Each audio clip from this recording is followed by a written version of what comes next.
President Sara. At yung kanyang pronouncement, no?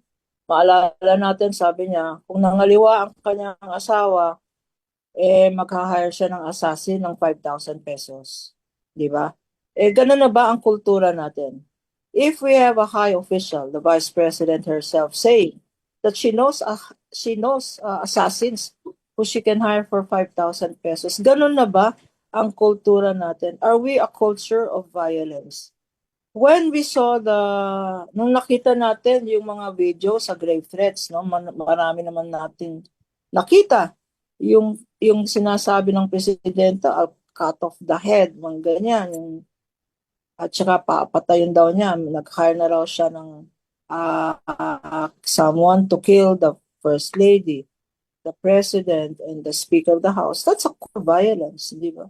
Yung kultura ng tatay niya, yung mga extrajudicial killings, kung kaya yung tatay niya ay nasa Hague, no? Dahil sa extrajudicial killings niya, na human rights violation naman yan. Na it's a crime against humanity.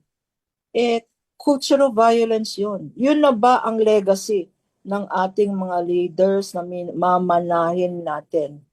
Kasi yung mga values ng leaders natin, yun ang nakikita ng mga kabataan ngayon.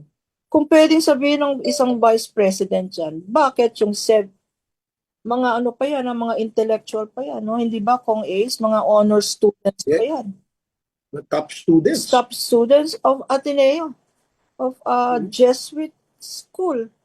Man for others yan, mga anak ko, Jesuit school yan, sa Ateneo. But if that is the culture, can you imagine yung kultura sa ating mga kabataan ngayon?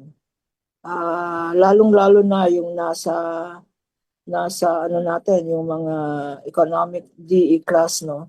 Na syempre hirap na rin sila sa buhay nila, no?